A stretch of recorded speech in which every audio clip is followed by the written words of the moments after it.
দেখো, ক্লাস 9 আগের দিন তোমাদের ক্যালোরিমিতি সংক্রান্ত একটা গাণিতিক সমস্যার সমাধান করে দেখিয়েছিলাম, যেটা ক্যালোরিমিতির মূল নীতি সংক্রান্ত সমস্যা।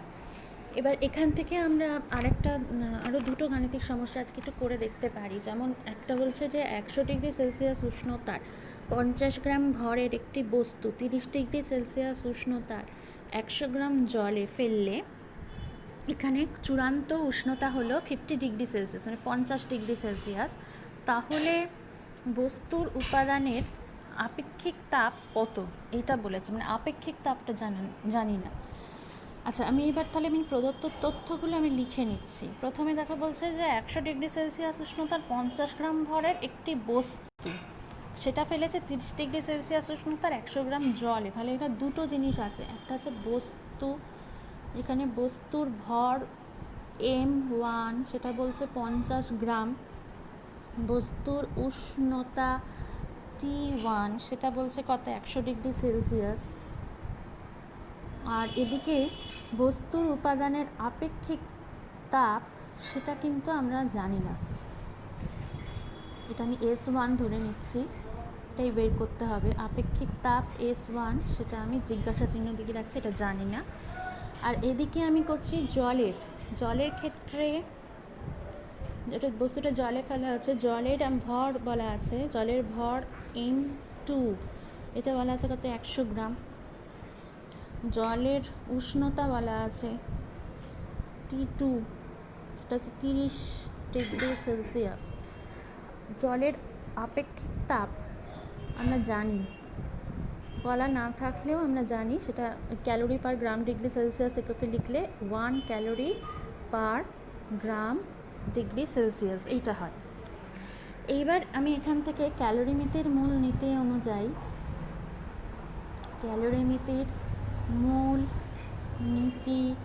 অনুযায়ী আমরা এই তাপীয় সাম্যাবস্থা যখন আসছে, তখন কি এখানে আমরা বলতে পারি যে বর্জিত তাপ সমান সমান হচ্ছে গৃহীত তাপ। কে বর্জন করবে তাপটা? যে বেশি উষ্ণতার, মানে বস্তুটা ফেলেছি সে তাপ বর্জন করবে, আর জল সেই তাপটা গ্রহণ করবে। তাহলে আমি এখানে লিখতে পারি যে বস্তু দ্বারা বর্জিত তাপ সমান সমান হচ্ছে জল দ্বারা গৃহীত তাপ। এবার আমি বস্তু দ্বারা বর্জিত তাপ, সেটা আমি কি লিখছি দেখো। বস্তু দ্বারা বর্জিত তাপ হচ্ছে কি M1 মানে এখানে M1 S1। আচ্ছা, ফাইনাল উষ্ণতা, এটা আমার লিখে রাখা উচিত। চূড়ান্ত উষ্ণতা দাঁড়িয়েছে মিশ্রণটার, সেটা আমার টি লিখে রাখছি। এখানে 50°C দাঁড়িয়েছিল। তাহলে M1 S1 এর উষ্ণতা হ্রাস হয়েছে, সেটা হচ্ছে কত, T1 - T।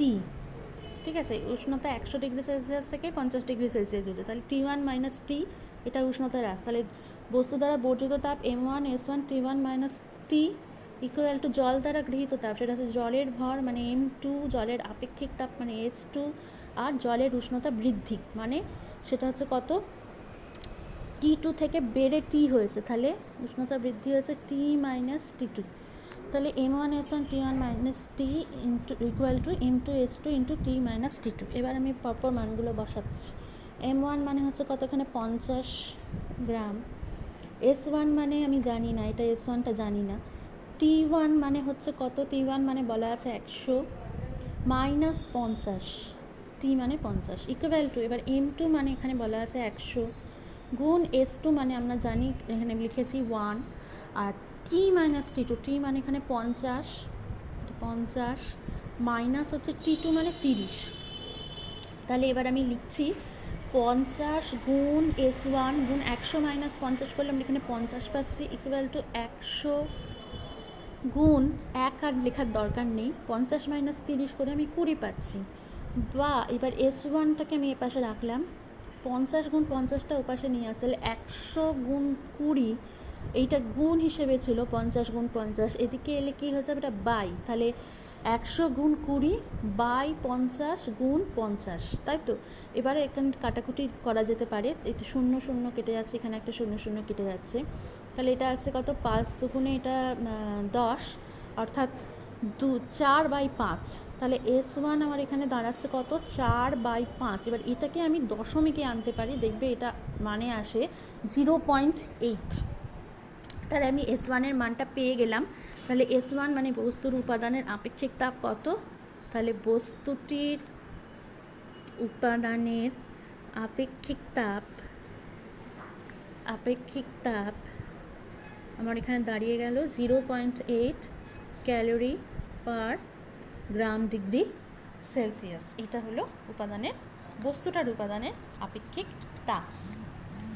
আচ্ছা, এইবারে আমরা একটুখানি এই পাশটা চলে আসছি, মানে 3-এর আরেকটা অঙ্ক আমি নিয়েছি, সেটা আমরা করব।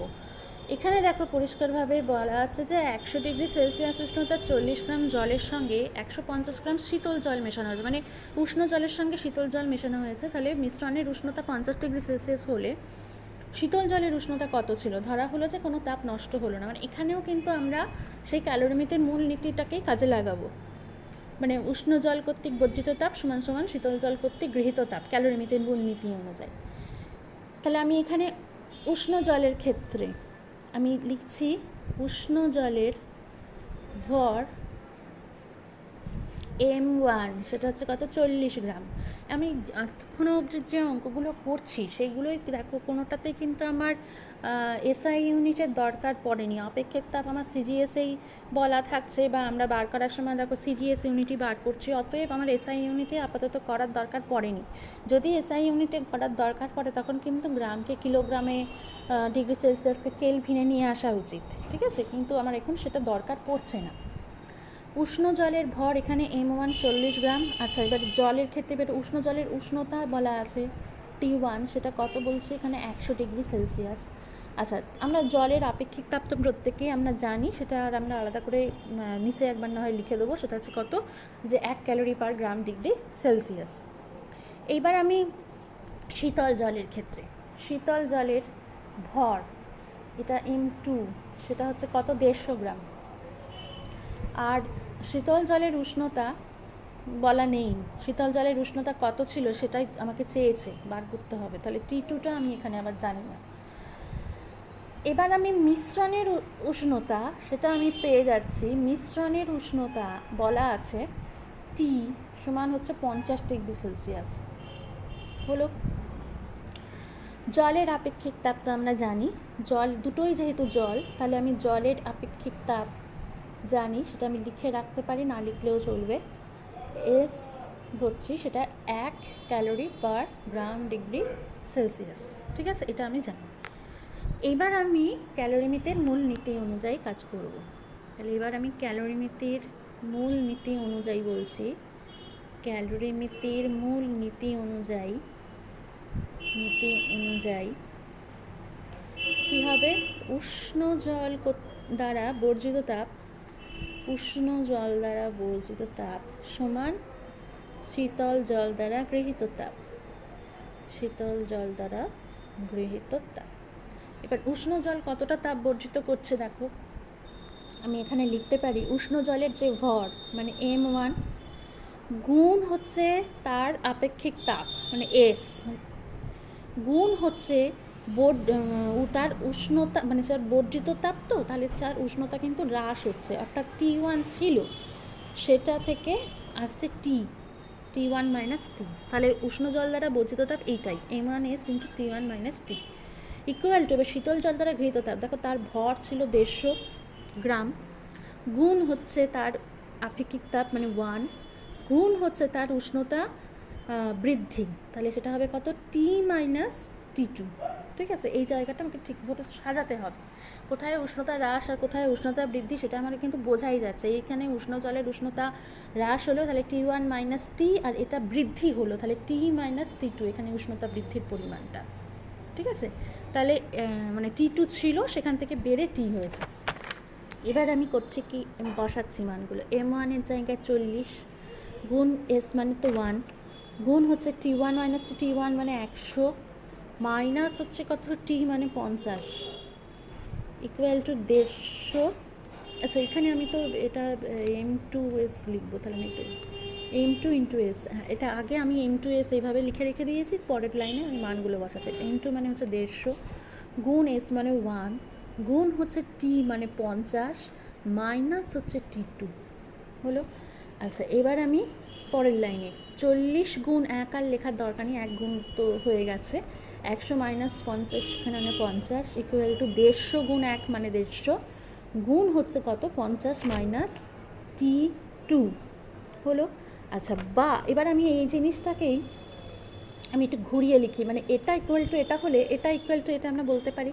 অজানা বিষয়টাকে আগে আমি বাঁদিকে নিয়ে আসার চেষ্টা করছি। তাহলে 150 into 50 minus T2 equal to আমি 40 গুণ 50 এইভাবে আগে একবার লিখে নিলাম। বা আমি লিখতে পারি 50 মাইনাস T2 ইকুয়াল টু হচ্ছে কত 150, শুধু এদিকে চলে আসছে, তাহলে 40 গুণ 50 বাই হচ্ছে কিনা 150, অর্থাৎ এটা তুমি কাটাকুটি করলে দেখো 3 আছে, 40 বাই 3 হলো।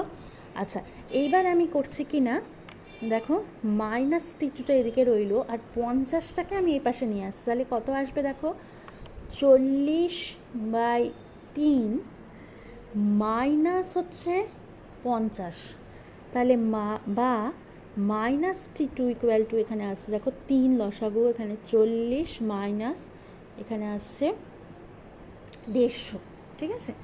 তাহলে আমার আসছে এখানে কত মাইনাস T2 ইকুয়াল টু দেখো মাইনাস 110 বাই 3, মাইনাস মাইনাস এখানে ক্যান্সেল করে গেল, 110 আর 3 এটা 110কে 3 দিয়ে ভাগ করলে ভাগ দশমিকে আনতে হবে, ভাগটা মিলবে না পুরোপুরি। তাহলে এটা কত আসে এটা দেখে নিই, 100 3 3 9 10 11 2 0 3 6 18 2 0 3 6 18 2 0, মানে এইভাবে ভাগটা কিন্তু চলতে থাকবে, ঠিক আছে। এইভাবে কিন্তু ভাগটা চলতে থাকবে, এরমভাবে পয়েন্টে পরপর আমার কত মানে 6 6 6 6 6 6 এরম চলতেই থাকবে। তাহলে আমি পয়েন্টের পর 2 ঘর নেব, আমি লিখছি যে T2র মানটা আছে প্রায় কত, আমি এটা মানে প্রায় যে চিহ্নটা সেটা দিচ্ছিলাম, মানে 36.67 এরকম আসছে। তাহলে আমি এখানে এবার উত্তরটা লেখার সময় লিখছি যে শীতল জলের উষ্ণতা ছিল 36.67 ডিগ্রি সেলসিয়াস, এটা হচ্ছে হলো। তাহলে আজকে আমরা 2টো অঙ্ক করলাম, আগের দিনে একটা 3টে করে দেওয়া, প্লাস বইতে দেখবে 2টো অঙ্ক করে দেওয়া আছে, তোমরা 5টা অঙ্ক ভালো করে আগে দেখো, তারপর তোমাদের আমি কতগুলো কাজ করতে দেবো। এখানে যে সবসময় ক্যালোরিমিতের মূলনীতিটাই কাজে লাগিয়ে আমরা অঙ্কগুলো করলাম, কিন্তু অনেক সময় অনেক ছোট 1-2 নম্বরের প্রশ্ন থাকতে পারে, সেখানে হয়তো শুধু তোমাকে বললো যে একটা এইরকম পদার্থের নাম দিয়ে দিল যে 100 ডিগ্রি সেলসিয়াস উষ্ণতার 40 গ্রাম জল যদি তাপ বর্জন করে এবং ঠান্ডা হয়ে যদি 50 ডিগ্রি সেলসিয়াস উষ্ণতায় এসে পৌঁছয়, তাহলে সে কতটা তাপ বর্জিত করবে। তখন কিন্তু তোমাকে আর মানে এই ক্যালোরিমিতের মূলনীতি কাজে লাগাতে হচ্ছে না, তোমাকে তখন শুধু এইটা বার করতে বলেছে, মানে কতটা তাপ সে বর্জিত করবে সেইটুকু করতে হবে, বুঝলে। তাহলে সেখানে আমি M1S into T1 minus T এই সম্পর্কটাকে কাজে লাগিয়ে বর্জিত তাপ বার করবো। আবার কোথাও হয়তো বলে দিল যে এই উষ্ণতা বাড়াতে এত গ্রাম ভরের পদার্থ তার আপেক্ষিক তাপ এত, তাহলে এতটা উষ্ণতা বাড়াতে কতটা তাপ সে গ্রহণ করবে, এইভাবেও প্রশ্ন দিতে পারেন। তোমাকে কি চাওয়া হয়েছে সেটা দেখে তোমাকে উত্তর করতে হবে। আমরা যে 3টে অঙ্ক আমি করিয়ে দিলাম, তার মধ্যে 3টাই ক্যালোরিমিতের মূলনীতি সংক্রান্ত। কোথায় তোমাকে মূলনীতিটা প্রয়োগ করতে হবে সেটা তোমাকে দেখে তো বুঝতে হবে, আর দেখে তুমি বুঝতে পারবেও যদি তোমার থিওরিটা পড়া থাকে। তো এইগুলো আপাতত তোমরা প্র্যাকটিস করতে থাকো, আমি পরের দিন তোমাদের কতগুলো অঙ্ক করতে দেবো।